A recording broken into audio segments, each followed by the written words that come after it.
da Europa, porque o nosso correspondente Luca Bassani está aguardando a gente para trazer atualizações envolvendo o Irã, que as pessoas por lá estão há mais de 2 semanas sem acesso à internet e agora parece que o regime vai liberar a internet, que é o básico, né, gente? É um absurdo que a gente vive. Enfim, o Luca Bassani vai trazer todos os detalhes para a gente. Bom dia, Luca. Bom dia a você também, David, a todos que nos acompanham nessa nova semana do Morning Show. De fato, um grande absurdo. Afinal, desde o dia 8 de janeiro, os iranianos estão sem acesso à internet. Inclusive, os gráficos, eles mostram, né, esse apagão, esse blackout digital que foi ocasionado pelas autoridades iranianas e que permanece em grande parte do país ainda hoje, apesar de promessas que poderão liberar o acesso parcial já durante os próximos dias. Isso aconteceu no contexto daquelas grandes manifestações pedindo reformas econômicas, reformas políticas e até mesmo a queda do regime dos ayatolás. A estratégia do regime foi exatamente essa: deixar o país em completa escuridão digital, tanto para desmobilizar os manifestantes, impedir com que novas datas, novos lugares de encontro fossem combinados, mas também impedir com que o massacre que foi realizado pelas forças policiais fosse divulgado em todo o mundo. Aquelas imagens de necrotérios improvisados e de muitos manifestantes que morreram, inclusive com um número confirmado recentemente de pelo menos mais de 5.000 pessoas mortas e 20.000 pessoas presas. Realmente um banho de sangue que foi ocasionado pelas autoridades iranianas contra a população. E ainda essa dúvida, né?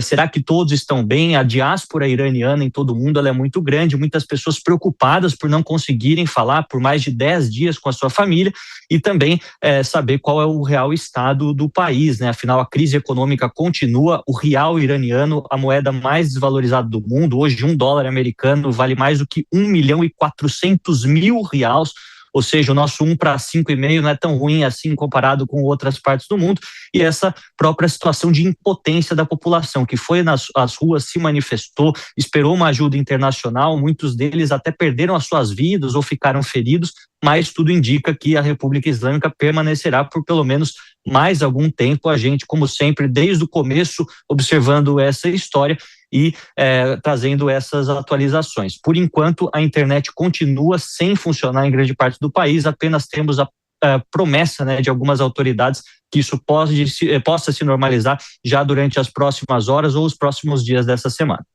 Tá certo, Luca Bassani, ao vivo, direto da Europa, trazendo as atualizações pra gente. Muito obrigado pelas suas informações. Mano Ferreira.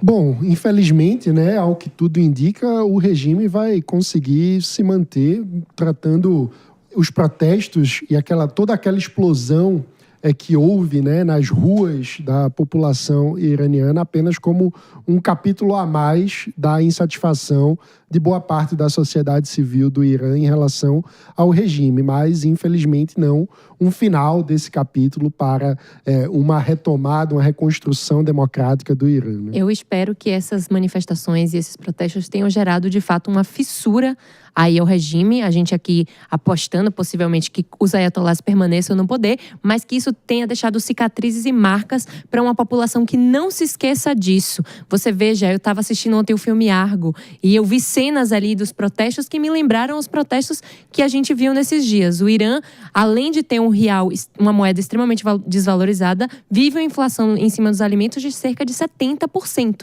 Ou seja, a condição econômica e social da população é muito degradante. E eu vi até na imprensa internacional que esses números divulgados oficialmente de mortos chega a ser o triplo do que a gente está vendo oficialmente. Chegam a estimular e calcular algo em torno de 15.000 mortos. Ou seja, um próprio Estado que tem que atuar dessa maneira com a sua população não merece nenhum tipo de legitimidade, infelizmente. E aí a gente fica também numa insegurança, né, sobre o que pode acontecer, porque tem intervenção dos Estados Unidos. De que forma que você avalia todo esse contexto geopolítico, Jess? Acho que o mundo está vivendo um momento muito turbulento e problemático. As relações variadas, as guerras que estão em ascensão e a postura mais belicosa que a comunidade global particularmente tem assumido em relação a esses movimentos. Agora, o mundo também tem vivido com a internet um sopro de liberdade ou de busca por essa liberdade. Mesmo quando um país como Irã, China barram a questão da internet, muitas vezes vezes as pessoas são aptas a utilizar mecanismos, aplicativos, placas, dispositivos como o da Starlink, para estar ali com algum grau de acesso e conseguirem se comunicar. Isso motiva as pessoas a buscarem mais liberdade. Esse é o caso iraniano, esse é o caso venezuelano, esse é o caso de diversas ditaduras que têm encontrado na figura da internet um opositor à altura de um povo que sonha, que quer autodeterminação, que quer soberania. É por isso que as manifestações, como no Nepal, Sérvia e tantos países, têm utilizado da geração Z e das revoluções na internet uma possibilidade de voz ativa na construção de uma modificação social. É esse o caso aqui. E esse sopro de liberdade, ele é muito positivo, ele é muito bom. Nem sempre vai vencer a liberdade, mas a semente dela, o que ela floresce no longo prazo, é um mundo cada vez mais livre. E isso nós esperamos que chegue ao povo iraniano em breve. Para ser bem breve, no regime autoritário do Irã, as pessoas morrem por protestar contra a economia. No regime autoritário do Brasil, as pessoas são presas por carregar bíblias e um batom. Mas tem, assim, o aspecto... Que forçada de barra, peraí. A gente pode ter um milhão de críticas. Eu sabia que o mano ia entrar na polêmica. Vou bagunçar um pouquinho. O regime iraniano, gente, é uma das coisas mais atrozes que existem no mundo.